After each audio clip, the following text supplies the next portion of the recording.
안녕하세요. 광야 말씀입니다. 하나님 말씀은 하나님이십니다. 성경의 역사는 하나님이 함께 하심을 약속하실 때마다 그분의 종들에게 인간적으로는 감당할 수 없는 불가능한 임무가 주어졌다는 사실입니다. 이런 사실은 우리에게 하나님이 어떤 분이신지를 명확하게 보여줍니다. 구약의 인물인 모세, 여호수아, 기드온은 고대 근동세계의 지배적인 권력과 맞서야 했습니다. 그들의 임무는 단순히 개인적인 고난이 아니라 제국의 거대한 구조와 신적 권위에 도전하는 일이었습니다. 오늘날로 말하면 그리스도인들이 세상에서 어떠한 가치관을 가지고 살아가야 되는지에 대한 도전인 것입니다. 모세가 산 이집트는 낡은 문명을 기반으로 한 당대 가장 강력한 제국이었습니다. 바로는 스스로를 신으로 여겼으며 이스라엘 백성을 해방시키는 것은 바로의 신성에 대한 정면 도전이었습니다. 모세가 내가 너와 함께 하리라.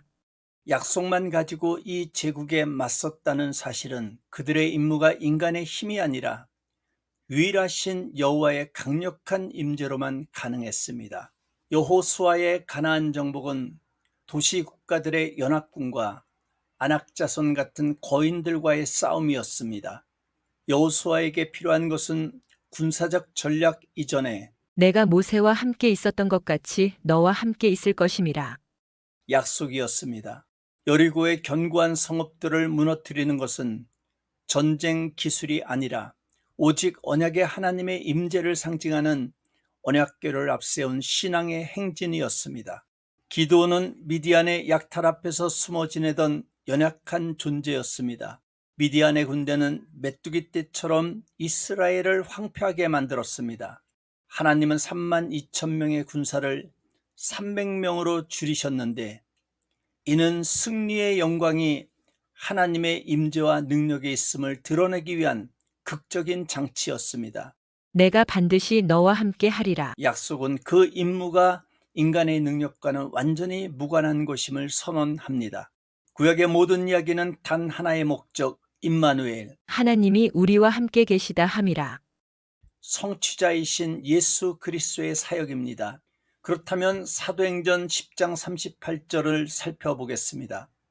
하나님이 나사렛 예수에게 성령과 능력을 기름 붓듯 하셨음에 그가 두루 다니시며 선한 일을 행하시고 마귀에게 눌린 모든 사람을 고치셨으니 이는 하나님이 함께 하셨음이라. 우리는 사도행전 10장 38절에 기름 붓듯 하셨음에와 선한 일이라는 단어를 통해 예수님의 사역의 본질과 그 원동력을 깊이 탐구할 것입니다. 기름 붓듯 하셨음에는 예수님의 신분과 사역의 근거를 선언하는 핵심 동사로 그리스도라는 칭호의 의미를 명확히 하며 구약의 언약적 배경과 직접 연결됩니다. 헬라어 에크리세는 기름을 바르다, 기름을 붓다는 뜻으로 히브리어로는 마샤흐, 즉 문지르다라는 뜻에서 발전하였습니다. 왕, 제사장, 선지자를 구별하여 세우는 신성한 의식을 의미합니다. 마샤흐를 더 깊이 분석해보면 혼돈 속에서 구별된 생명을 위해 변화시키는 행위라는 뜻입니다. 그러므로 기름 부음은 단순히 왕과 제사장과 선지자들의 직분을 주는 행위가 아니라 하나님의 영이 임재하여 인간의 힘이 아닌 신적 능력을 통해 세상을 변화시키는 사명을 부여하는 것을 말합니다. 고대 근동에서 왕이나 제사장에게 기름 붓는 행위는 널리 퍼져 있었습니다. 그러나 이스라엘의 마샤우 사상은 단순히 정치적 권위를 부여하는 것을 넘어 신적 기름 부음으로 언약 백성을 구원하고 정의를 세우는 종말론적인 사명과 연결된다는 점에서 독특합니다. 구약에서 마샤흐 기름 부음은 사울 왕에게 사울 왕, 아론 제사장, 엘리야 선지자 등 특정 직분에게 임시적으로 주어졌습니다.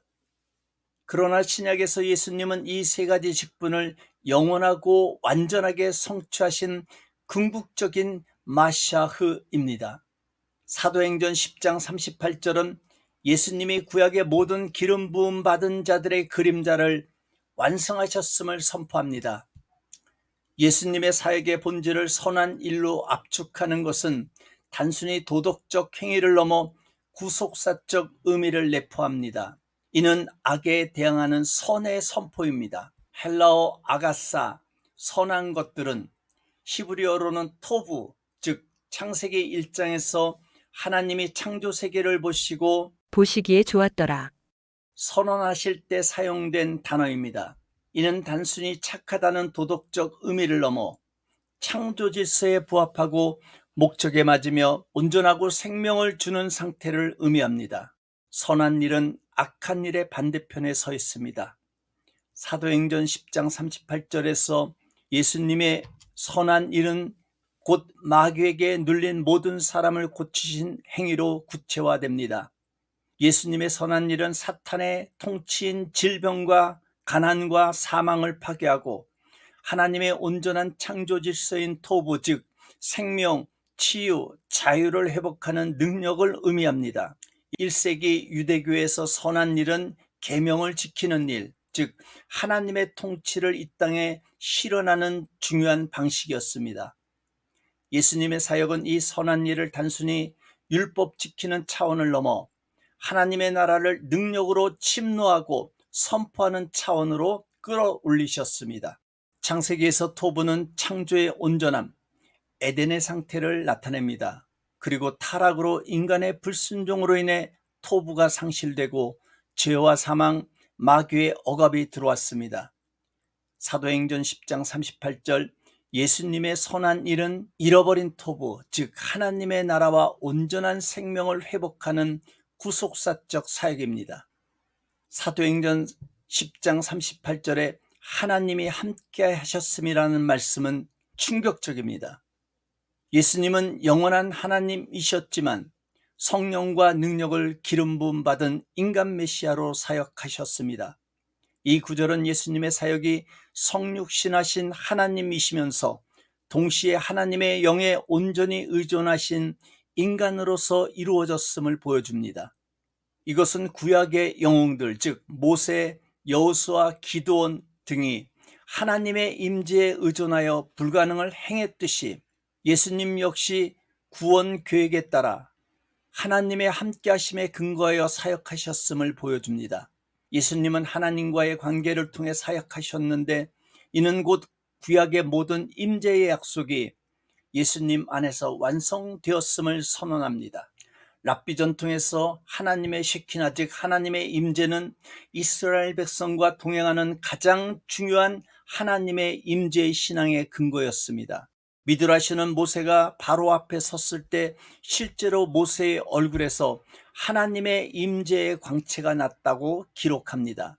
랍비들은 임재 약속을 주로 율법을 지키는 행위와 연관지어 해석했습니다. 즉 율법을 지키는 곳에 하나님의 임재가 머문다고 보았습니다. 그러나 예수님은 랍비들의 가르침과 달리 자신이 곧 하나님의 셰키나 하나님의 임재 자체이심을 선포하셨습니다. 또한 예수님은 자신의 몸을 성전이라고 말씀하셨습니다. 이는 임재의 장소인 구약의 성전이 영원히 예수님 자신으로 대체되었음을 의미합니다. 요한복음 2장 21절 그러나 예수는 성전된 자기 육체를 가리켜 말씀하신 것이라. 마태복음은 예수님을 임마누엘 하나님이 우리와 함께 계시다 하시니라. 소개하며 시작하고 세상 끝날까지 내가 너희와 항상 함께 있으리라. 약속으로 끝을 맺습니다. 이 약속은 예수님의 십자가와 부활 그리고 승천을 통해 성령님을 보내심으로 완전히 실현되었습니다. 결론적으로 구약의 하나님이 함께 하심은 일시적이고 부분적이었지만 예수 그리스도 안에서는 하나님이 함께 하심은 영원하고 온전하며 우리에게까지 확장되는 구원의 선물이 되었습니다. 성경에서 하나님이 함께 하신다는 것은 단순한 위로가 아닙니다.